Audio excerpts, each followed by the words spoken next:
Et pas un gros morceau, excusez-moi. J'ouvre maintenant la séance. Bienvenue à la réunion numéro 85 du Comité permanent des langues officielles de la Chambre des communes.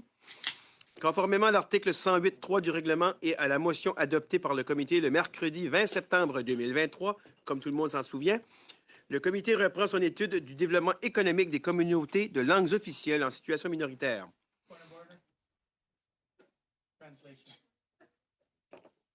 Juste un instant, on a un petit problème technique. Juste un instant. Merci, M. Ketchum. Just a moment, we just have a little technical problem. C'est revenu? Is it come back? Yes. And if I speak in English, does it works in French as well? So I'm going to speak in English. Yeah, works? C'est beau. Merci. Donc, je reviens à nos moutons. So let's get back. So we have a lot of we all used to Zoom in 2024. What I can tell you, so that we want to avoid any problems at all, I just want to tell you that everything is working properly and all the testing has been done for the sound check. So when you talk to the chair, make sure that when you're listening, that you make sure that you don't put your earphones right near the apparatus.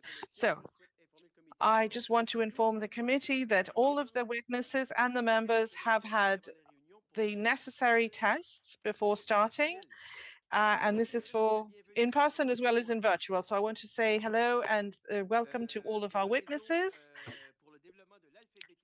for the development of Madame Audet and Monsieur Denis Desgagnés, Director General, who are here in virtual. Thank you very much for being here. Madame Audet, I leave you the floor for the next 5 minutes. I'm very strict about time so that we have enough time to ask questions after. So you've got the floor for 5 minutes. Thank you very much, Mr. Chairman, and thank you so much for having given us a warm welcome in this standing committee of official languages. I talk to you on behalf of RESDAC, which is a network that works in literacy, basic training, alpha familial, employability, and skills development for all Francophone minority communities in Canada. We are best known for our role in skills development in the formal, non-formal sector, but it is clear, particularly in today's world, that we are helping to create the conditions for economic development. It is obvious that economic development is one of the basic foundations of the development of our Francophone and Acadian communities. It would be hard to imagine how we could flourish and contribute without skilled human resources, jobs, businesses, and economic development support. In the last 20 years, the knowledge economy has been transforming the labor ecosystem. Major international bodies such as the WEF and the OECD are predicting large-scale disruptions and reskilling for the majority of employees. Employers have already acknowledged this and are developing generic socio-emotional, personal management, transversal, and professional fundamental skills. Canada has followed suit, and we have to adapt, thrive in learning, work, and life. Recently, the amended Official Languages Act recognized the right of lifelong learning in formal and non-formal and informal contexts in the minority language. I'll clarify what I mean by these three different contexts. It means formal contexts like schools. Non-formal is structured but non-degree granting learning, and the informal is the variety of resources and activities that are used by citizens in their autonomous learning activities. So we have to take these questions seriously, and we do at our association. We reflect and we publish on the issue. So we look at 4 competencies that are important and respond to the challenges of Francophone communities.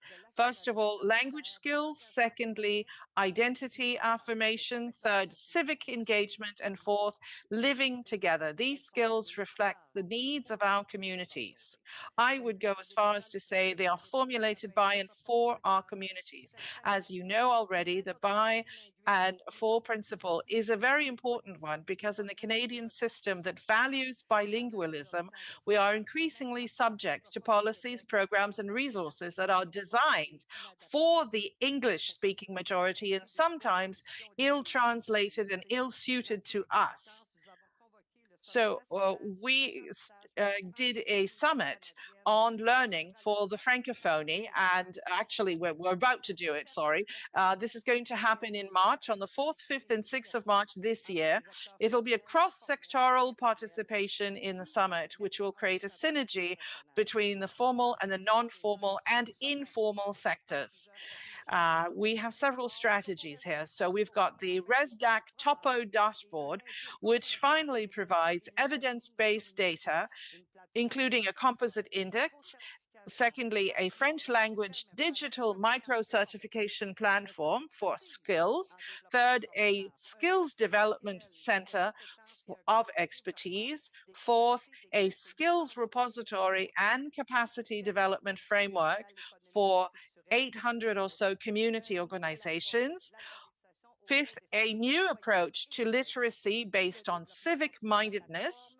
And sixth, an ongoing development long distance learning platform. We invite you to recognize the importance of skills development for Francophones who are living in minority communities as a condition for the economic development in their communities. We recommend that you encourage the federal government to take positive measures to support our strategies to develop skills in order to be able to thrive in the formal, the non-formal, and the informal settings. These measures must be asymmetrical. In other words, they must specifically target the context, the needs, and the assets of Francophones. And to say, as we say in English, we don't want a one-size-fits-all. Thank you very much, Mr. Chairman. That's 5 minutes to the T, Madame Odette. Thank you so much. So let's start with the first round of questions. You've got 6 minutes for each of the parties. And I want to say thank you, Mr. Kitchen. Thank you. First time here. Et Madame Diab qui vient remplacer. And Madame Diab, who is replacing Daryl. There's a whole thing happening, as you know, in the a hullabaloo happening in the Atlantic and the maritime airports. So thank you very much to all of you who are substituting.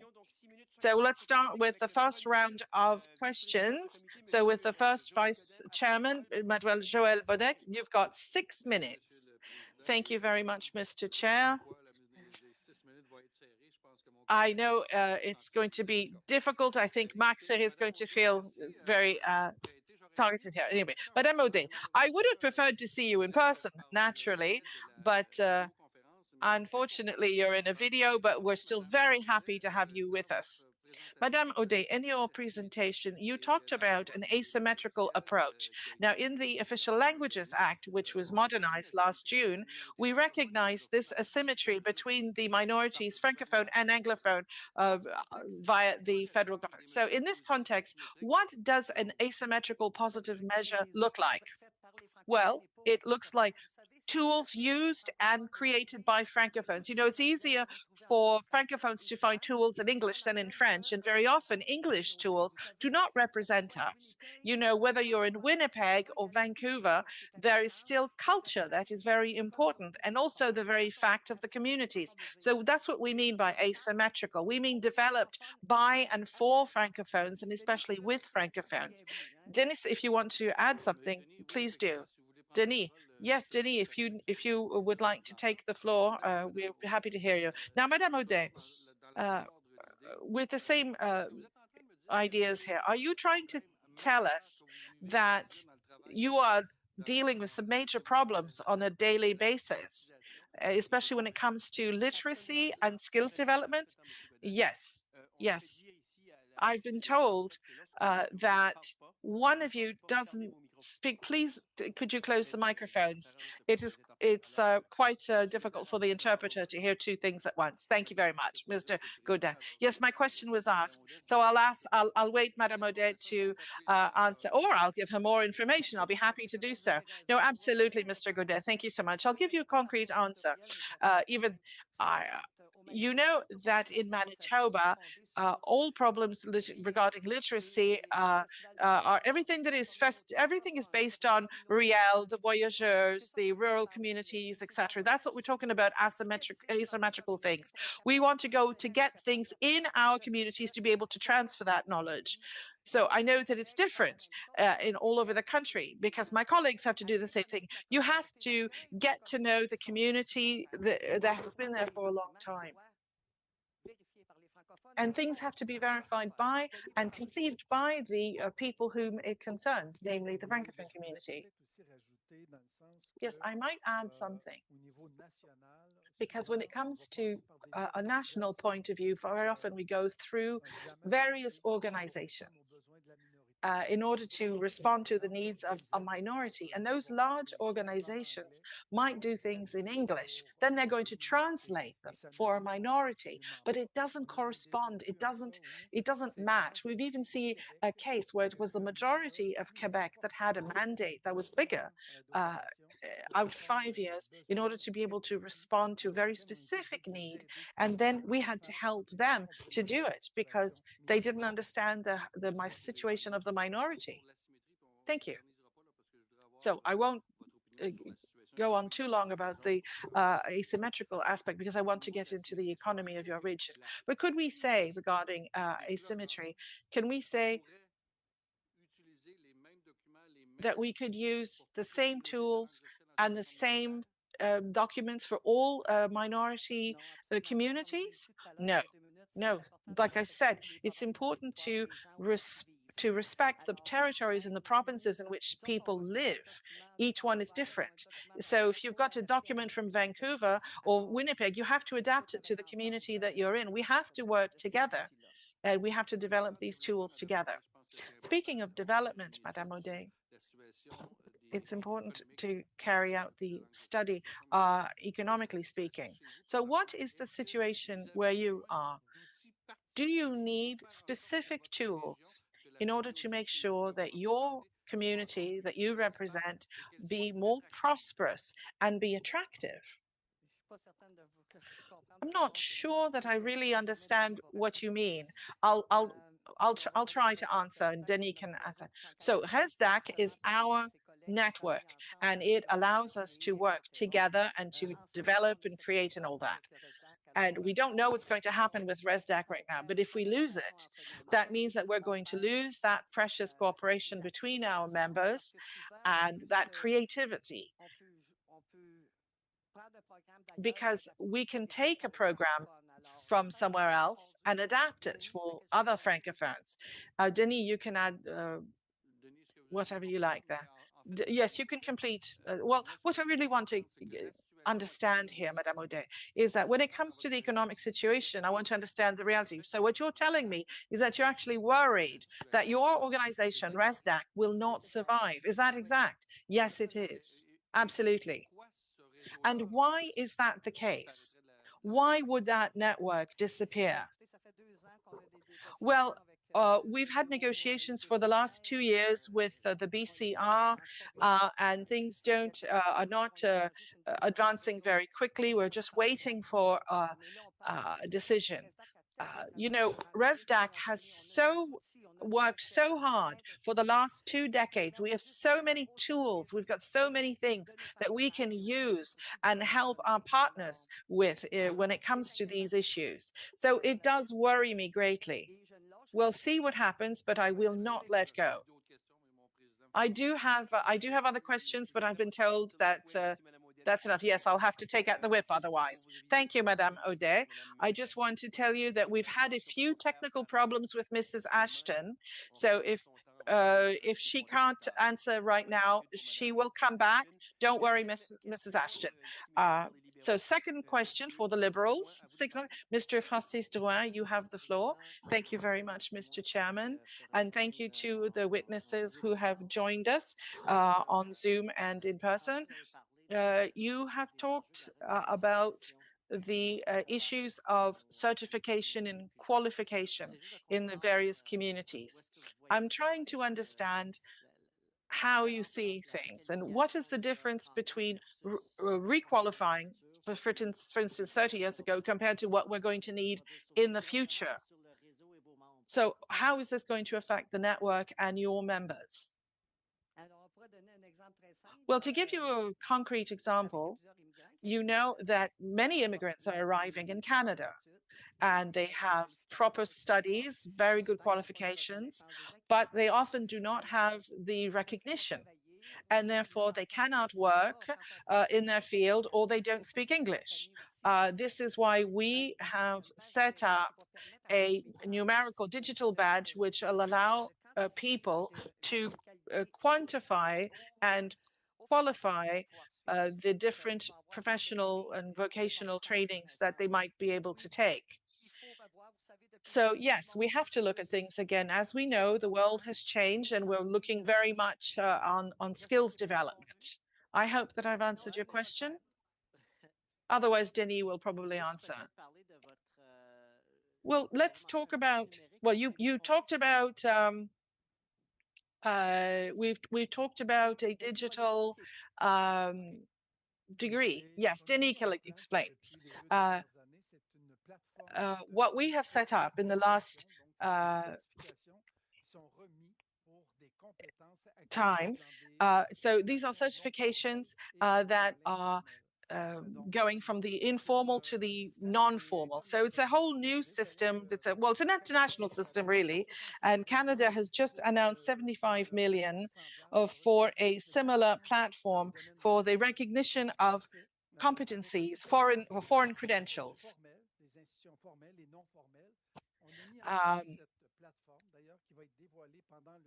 And this will actually be revealed during the summit.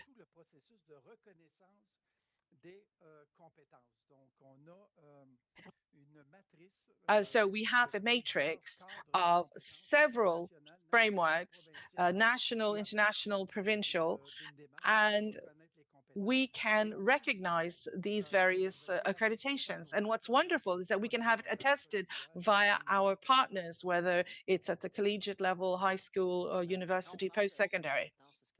So when we're talking about skills, what exactly do you mean by skills? In Canada, we have the Skills Development Office. We have 9 different ones. And they are defined with in the middle by employers, and entrepreneurs are looking for this. So this is something that is recognized, and it comes from these various organizations, and we have adapted it to the reality of our minority situation. And in fact, it is the first time that this has been done. We even have the support of UNESCO, and this is the first time that we have actually managed to adapt this for a minority. So we're not talking. So when you say you have a partnership with the post-secondary institutions, this is a value-added proposition then, in order to be able to help the development of the skills, but not necessarily foreign or a credential or the technical training. For instance, in province, this is very important. You talked about health a while ago, but also, yes. So the RESDAC is working with everyone, whether it's post-secondary, and in fact, colleges and universities are working more and more on this concept. It is easier nowadays to go and look at the credentials and give a micro certification, which can be put into the recognition of the credentials. And like the chairman was saying a while ago, these skills can come from our francophiles, but it can also come from new immigrants. I don't want us to confuse the recognition of certification and what we already J'aurai le temps pour une dernière question. Dans votre I just have réseau, time for one last question. In your network, there's one missing. I know your network, and I see that you contribute to economic development. But over the next 15, 20 years, what are the barriers or the challenges that you can foresee? In principle, if you needed a recommendation from the government, what would that be? Well, there are several elements in the brief that was presented by Ms. O'Day, but we know today we have a better dashboard, and we know where the supply and demand are for skills and education. So we are in a better situation, and it's our fourth industrial revolution. So we have to deal with those issues. As the president said a few minutes ago, there are several studies so that we can adapt and meet the challenges that are coming. Thank you very much. You would perhaps have other things to say later. And now, from the Bloc Québécois, the second vice president of the committee, Mr. Beaulieu, 6 minutes. Thank you very much. Now, to situate ourselves compared to Quebec, do you cooperate quite a bit with Quebec, or do you work in a separate silo? I'm going to be happy to answer that question.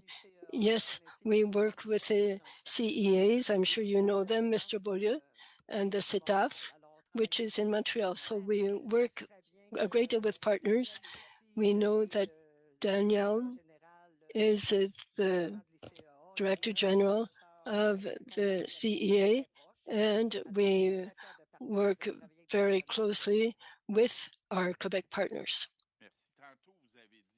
Earlier, you said that there's a difference between literacy and skills acquisition for Francophones in a minority situation compared to in Quebec.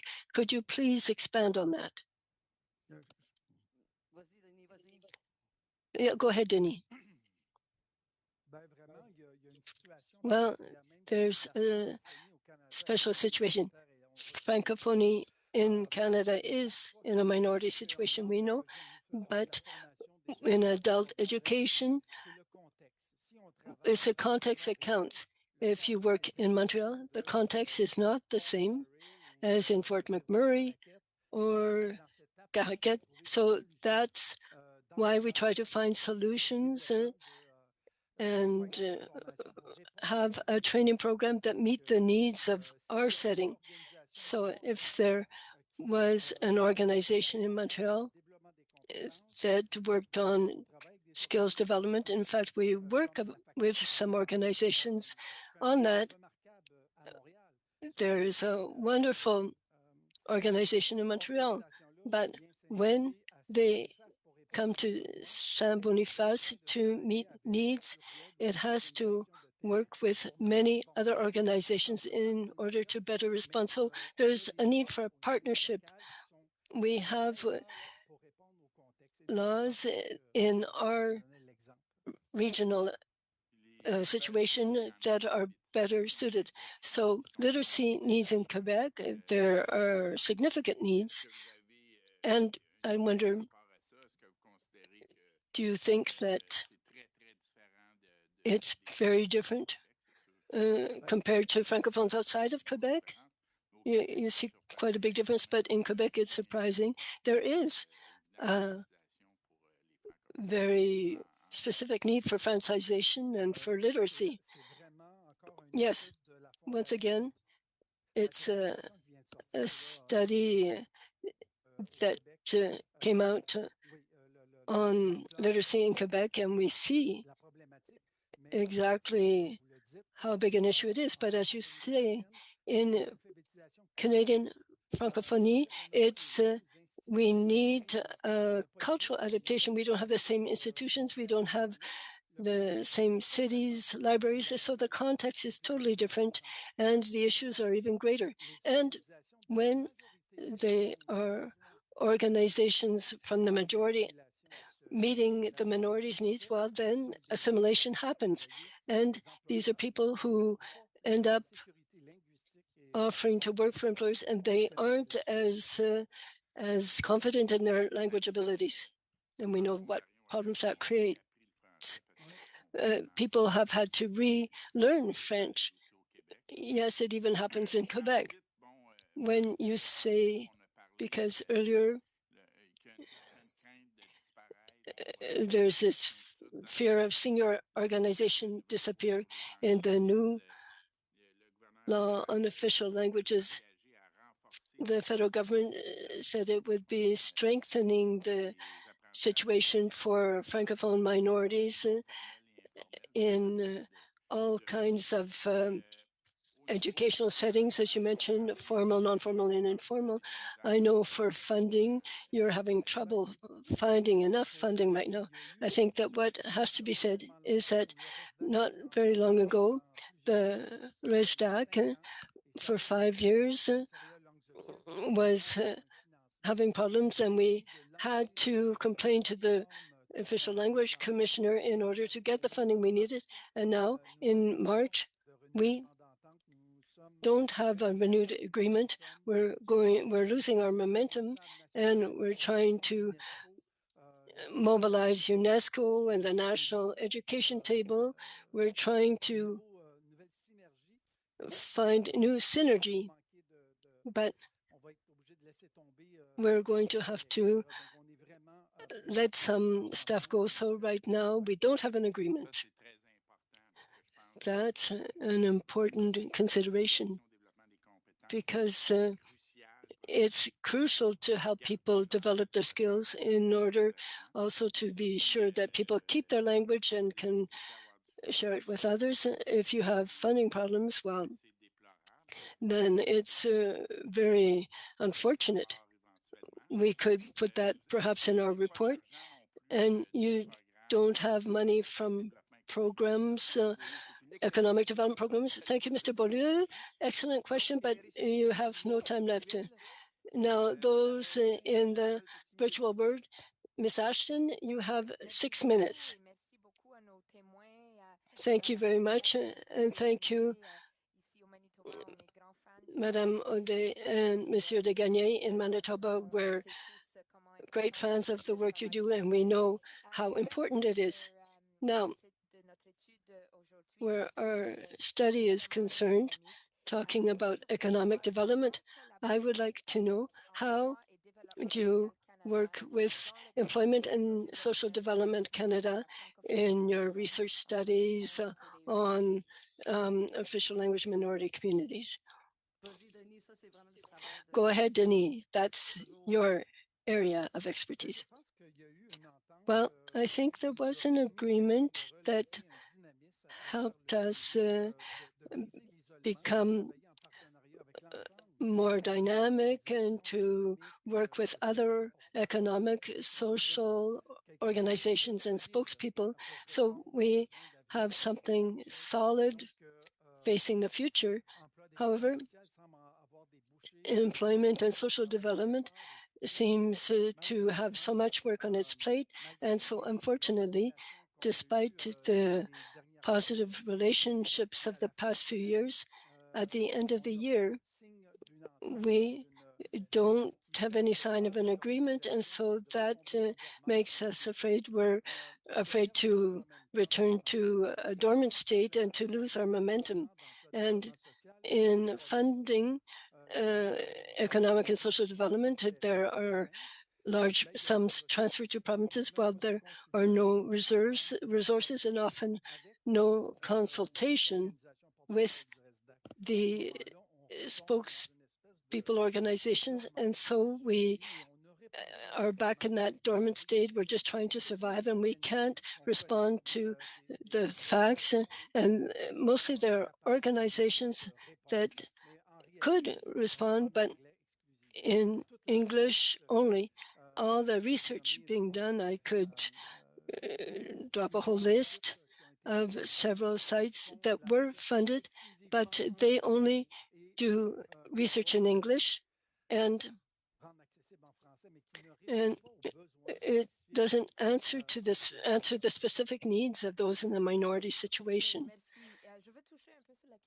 Okay, now I'd like to talk about economic development and immigration, because we know that we have ambitious targets where immigration is concerned. If you could say something about Francophone adults who are immigrants, do they have specific needs where skills support, development support is concerned? I can answer there. This is my field. Of course, you have to understand that immigrants who arrive here are skilled or well qualified, but there are also refugees and economic applicants. They have certain needs. 35 to 40% don't speak English, so they need English lessons, which are offered. There are some provinces and territories where it's paid by the province. There is also recognition, but there's a lot of work being done in the employment area. Contact an Anglophone business and a Francophone business is not the same thing, because the Francophone business, or a Francophone who has a profession, and if they're just Anglophone businesses, well, that's twice as much work. They need to learn English to prepare their interviews, and in the labor force, if they don't speak English, well, they need a certain amount of time. You need to give them resources in order to perform. And with the digital badges, what's great is that we'll be able to see their qualifications and their skills, and they'll be able to put that on their CVs and show that it would be worthwhile to hire those people who want to and need to work, who want to be involved and want to live as part of the community. I hope I've answered your question. As you can see, I'm just speaking from the heart. Yes, of course.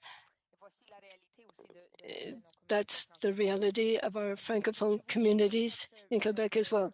Since the focus of our committee is to give recommendations to the government, could you perhaps suggest which recommendations we should make to support your work, to take into account the needs of the communities you work with?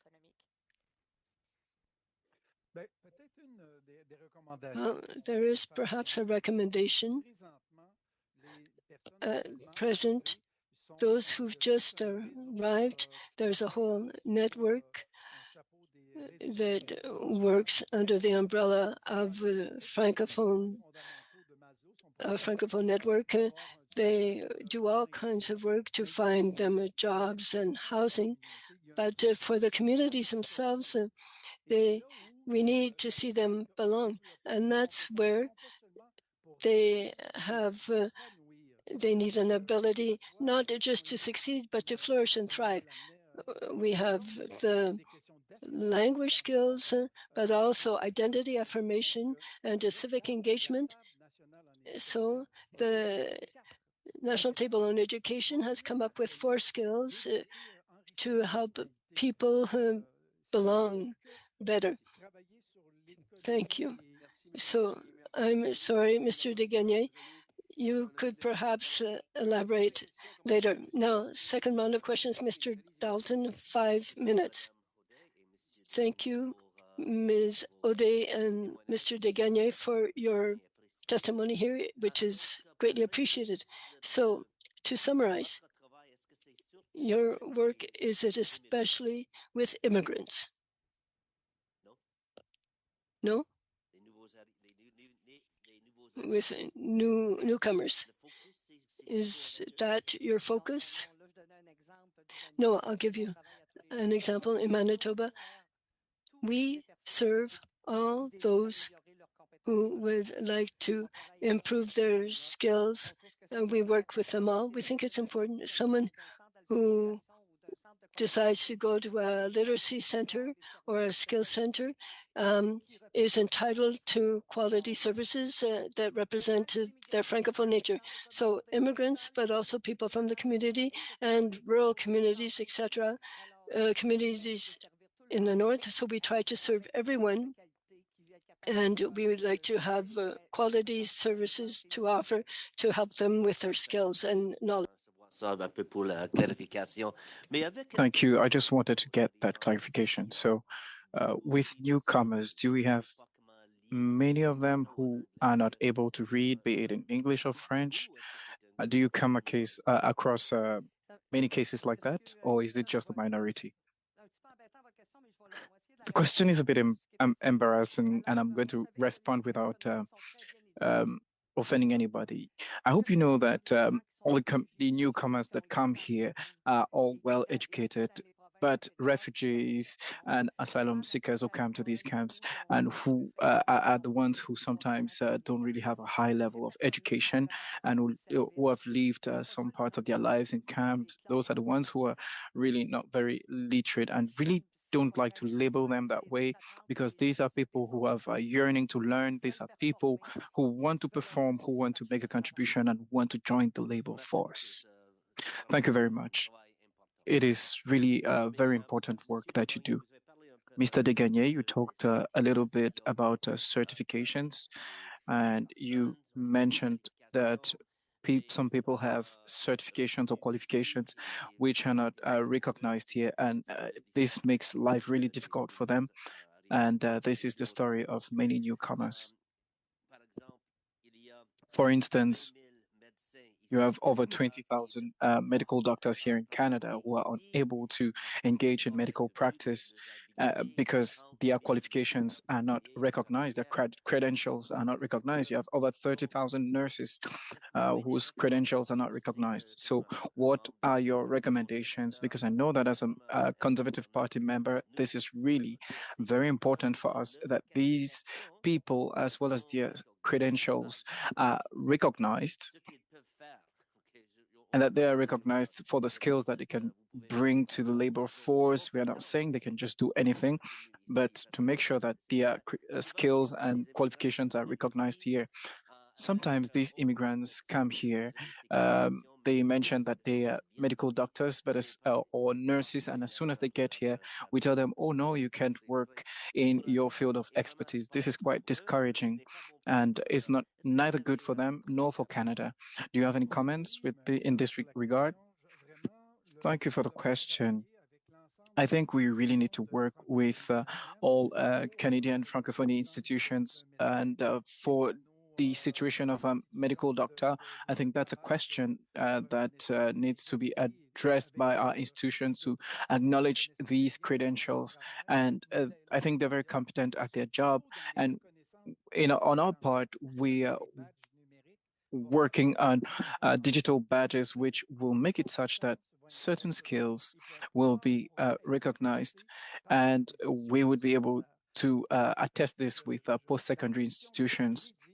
But the issue of credits, which brings us back to formal education and microcredits in the non-formal sector, which are attested or confirmed. So I think we need to work on this approach with institutions, and the ball is entirely in their court when it comes to acknowledging those credentials. I think we need to work in a cross-cutting manner with mechanics, with people from all walks of life. Do you have any comments? A few seconds, Madame Audet. Yes, Mr. Kitchen. Few seconds, Madame Audet. Yes, I think the orders in these different trades and professions, we need to hit hard on them and say that there are many people in the field, on the field who have skills, and we need to open up the doors to them. Madame Kaibaga, 5 minutes, and over to you. Thank you very much, Mr. Chair. I would like to welcome our speakers, our witnesses, and I'd like to bring us back to my colleague's question earlier on, who was asking whether the communities whom you serve, was asking about the communities in which you work. Now, in these communities, do you have groups of persons who have children attending French-speaking schools, who want to improve their level of French in order to support their children and other family members who are already attending French school. Denis, I'll let you take that. Well, yes, we work with all those organizations, and in order to welcome people arriving here, and we try to look around their schools, and many of our members in RESDAC actually intervene in partnership with schools on issues of literacy and other digital skills in order to be able to assist our school institutions. So in partnership with schools and also to better tie this down with our host organizations and the Francophone network. I think we really have a good network and we work across the board with schools in order to better host them, not just to secure accommodation, but to make sure that they are welcomed into the Canadian Francophone community. And as an organization that is involved in the growth and development of minority Francophone communities, do you think there's some room for people who are already Anglophones but who want to be part of the Francophone community in order to grow the Francophone community? Do you think you have a role to play? And if yes, what would be your role in such a situation? What I'd like to say is that many of our colleagues actually offer French courses. So it's not just RESDAC. You just talked about it in schools. Some schools, in some schools, you have French schools for the youth who speak Arabic, for instance, or another language. And yes, we provide them with French language courses. And many of my colleagues actually do that because we think it's important. Thank you very much. I was referring more to parents or guardians, the ones assisting these children who are already attending a French school. Well, but I'll move on to another point. The services you provide or which are provided by your network, these services are available across all provinces and territories right now?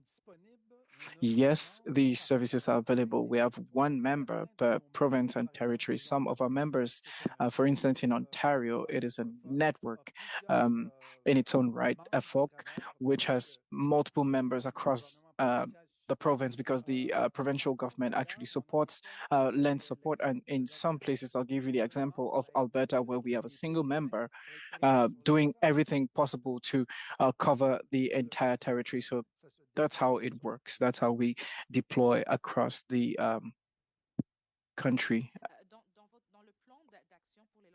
So in the action plan for official languages, which goes from 2023 to 2028, which includes the promotion, protection, and collaboration, do you think that it contains programs and initiatives geared at supporting the skills development of adults who are Francophones, minority Francophone persons? The question is whether we're conscious of this.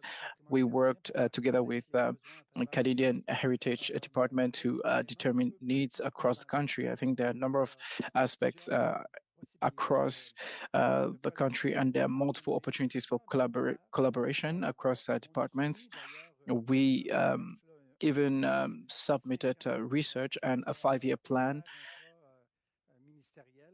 and an interdepartmental plan. And like my colleague mentioned a moment ago, we haven't had any response except for other small government departments that are really providing us a lot of support.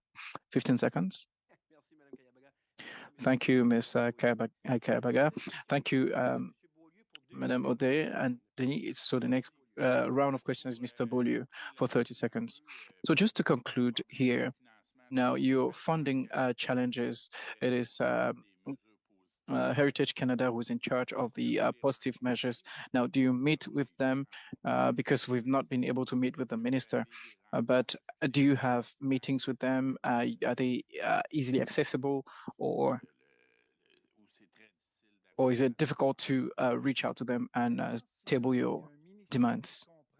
I think there's a department that really understands positive measures and understands the situation of minority Francophone communities. And if there's a department that does understand that challenge, is Heritage Canada, and we work with that department. And we are working to change the culture of other departments who equally have a responsibility when it comes to enforcing these positive measures. So I think all government departments and agencies have a role to play in enforcing these positive measures. And I can tell you that Heritage Canada is really collaborating with us. We have an extraordinary collaboration with them. So how comes it then that your funding is not secured? It is ESDC that has the skills office skills to succeed office. They have an office which we equally had a partnership, social partnership and social initiatives. We had the mobilization fund, and all of these interdepartmental initiatives. Heritage Canada is funding a really important aspect of it, which is skills development for all the 800 organizations that we mentioned in our brief who work on community development for minority Francophones. So you talked about training trainers. Now, do you operate in work environments? Do you have requests coming from workplaces, for instance? Yes, RESDAC actually operates with other organizations, and RESDAC intervenes within the workspace and within other organizations, depending on the capacities of our members to address the needs that have been expressed. Thank you, Mr. Desgagnés. That's all, Mr. Beaulieu. That's the end of your time. Now, another 2.5 minutes for Ms. Ashton. Over to you. Thank you very much. So I'll go back to the question on the recommendations that we can make as a committee. And I think that it is really important to underscore the need to renew or support the work that you do and to ensure that you're able to carry on with this very important mission on behalf of the federal government. Ms. Odette, would you have anything else to add in terms of recommendations that we can raise as a committee in order to continue supporting your work as well as the needs when it comes to economic development in Francophone communities? I think we talked very much about allowing our members and partners to be able to develop programs in French by French speakers and for French speakers. And I think that sometimes we talk about the fact that the economic domain is quite vast, it's quite broad. It could touch on schools, organizations, community members taking part in the economy. Businesses in small communities are really important. If you're able to convince an Anglophone business to recruit French-speaking people, in spite of the fact that they don't speak any English, it is the economy that stands to gain. I'd like to make sure that to say that the funds for Francophones should be handed over to Francophones and the right people. Is it okay to give subsidies to a group in Quebec that has no idea of what's happening outside Quebec?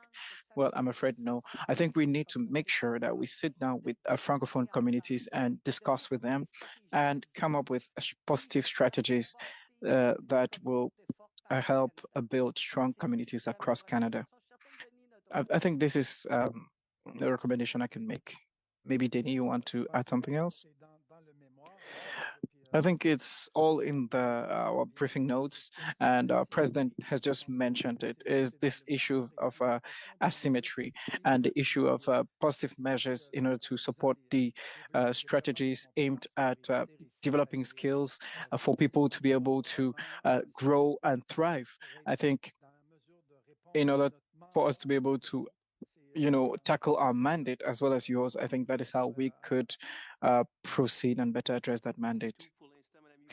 That's all for now. You only have 10 seconds left. Thank you, Madam Ashton. 2 other questions for 5 minutes each for this next round. I will start with Mr. Bernard Généreux for 5 minutes. Will it be Mr. Godin?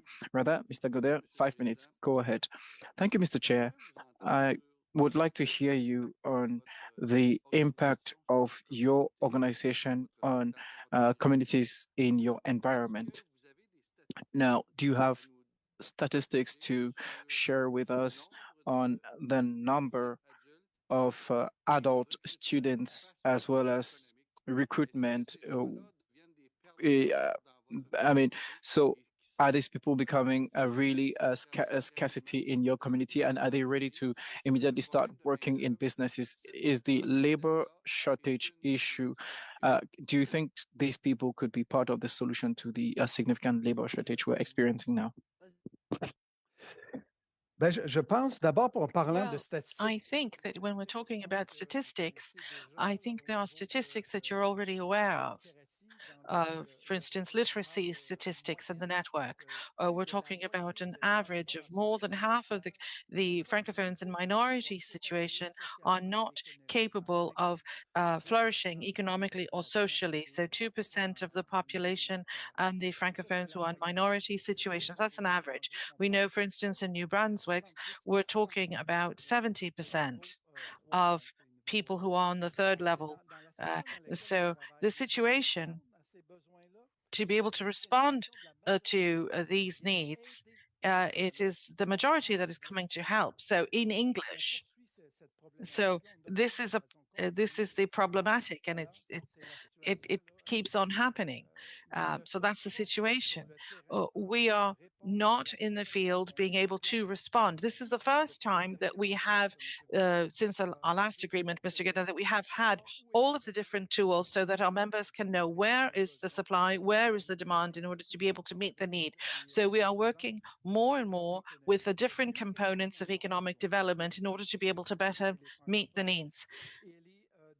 We know that this is more and more important because of what we call the fourth industrial revolution, this technology, the financial insecurity, this threat. We need to help these people to be able to get better conditions, better working life, and better jobs. Do you think that this is a way, in fact, of assimilating Francophones who are living in minority situations? Well, that it is certainly one of the consequences. We see what linguistic insecurity looks like, and we understand its consequences. This is why we are so insistent, and we do these types of presentations to anyone who will listen to us, because we want to make these people feel more secure within their linguistic and cultural identities. My question is more for Madame Audet. Now, your work is very important for the training of labor. Do you have the capacity to respond to the demand? If there is more demand, do you have the money and the tools and everything that you need in order to be able to meet that need? Oh, my goodness, what a huge question. Of course, we don't have the resources right now to respond to the demand. That's absolutely certain. So we have to understand that we have done the research and we've carried out the studies. We have worked together with our partners, and there's lots of work that has yet to be done. And this is why continuity is so important, not just for us, our organization, but for all of the ones who are there to respond to the needs of the Francophone minorities. I'm sorry, I have to stop you. Yes, Mr. Chairman. Okay, I do. Let's keep on. Ah, my goodness. I don't remember what I was saying. I'm so sorry. You know what I'm like, Joel. So anyway, what I wanted to say is that we need the resources. We have potential, but we need to work in conjunction with our partners, and we have to make sure that we finance the Francophone communities the way they should be in order to be able to work, and all of the communities as well as the RESDAC. Thank you, Madame Audet. Now, you talked about the financing of the BCR. What is this BCR? Development and it's employment and development from Canada. So you get money from that ministry, that department? Yes, we get ESDC. Yes. So you are not part of the 2020-2028 PALO program? Yes, for member groups, but not the RESDAC. Thank you, Madame Audet and Madame Messier. Last witness, Mr. Serré, 5 minutes. You've got the floor. Thank you, Mr. Chairman. Thank you, Madame Odette, and thank you, Mr. Desgagnés, for all the work that you have been carrying out for the last few years. Thank you very much for all the work that you have done for literacy in adults. It's such important work. And of course, the consequences of the last 40 or 50 years, yes, we've seen the consequences of the assimilation outside of Quebec, is largely due to the fact that the governments have not necessarily funded the networks and the different organizations. And it was left to the provinces to do so, thinking, well, the provinces really don't do much in that respect. And people rely on translation and on Anglophone institutions. So first of all, we need to understand that what is the percentage of money that national networks in the 10 provinces and territories get? So how much money are they contributing to these Francophone services? How much is the province contributing? How much is the federal contributing for these national networks? Could we get a chart, possibly, so that this enriches our deliberations and our recommendations to see if we can look at a chart? Does the federal government finance 80%, 90%, and the provinces 5 or 10%? I don't know. Mr. Serré, I'll answer. You know that there are agreements with provinces and the territories and the federal. We don't know what the money is for the Francophones. We have absolutely no idea. We don't know what federal money is transferred. We have no idea. Well, you know that people get things. Yes, we know what our members are getting. That's what I mean. So what do the members receive? What does the province give? And because as of 1990, all training was given, all the responsibility for training and competencies was given to the provinces, which I think was an error. And we would certainly need to know what the services are. My second question about statistics. Do you have any recommendations to make? Because we have very few data in this committee to know what Statistics Canada might be able to ask as questions. Statistics Canada doesn't really focus on Francophone data. We might be able to encourage them somewhat. Do you have any recommendations that we could give them? Well, Statistics Canada in the last few years have been working closely with us to better define the international studies that are carried out. So they gave us information so that we can create our own dashboard. But you are correct. I might be able to come back with Statistics Canada type questions. And I think that it would be an amazing help if we could get answers. Great. Let's give each other ideas on the kinds of questions that we might be able to ask. Mr. Serré, I have an answer for you. I'll give you an example of Manitoba. So do you remember when they say, I receive for 13 centers of literacy 124,000 and 25,000 from the PALO program for the other center. So those are my figures. So I will find the rest of the figures for you. Oh, that's wonderful. Thank you.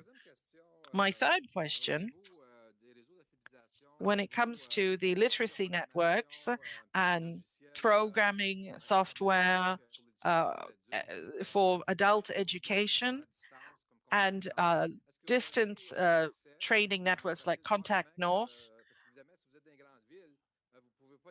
So let's say if you're, do you have any recommendations to see how the federal government could help you to do training for the various video conference networks for long distance training? Yes, you knew we had this thing called PECEFAT And we had partners in Ontario, and they were everywhere, all over the country. And this gave us the possibility of offering online training as well as training our moderators. We had excellent statistics, beautiful statistics, and people learned. And it was wonderful. Unfortunately, we're not financed anymore. So all of that online training and all of that, yes, I'm sorry. I know I'm speaking too much. I can't whip you because you're too far away, but everything's fine. So thank you very much. Thank you very much for having joined us today, both of you, from your organization. I think we've held a very interesting conversation with the representatives from Francophones in Ontario, BC, Montreal, Manitoba. I think that this is really an accomplishment. The information that you are going to be sending us, please send us the information to the clerk, and the clerk will make sure that all of that information is sent to all of our members. Thank you very much. We will temporarily suspend in order to get back to committee business. Thank you very much. So you seem like a nice little couple. Thank you so much for having been here. It was almost like you were fighting over who was able to speak first.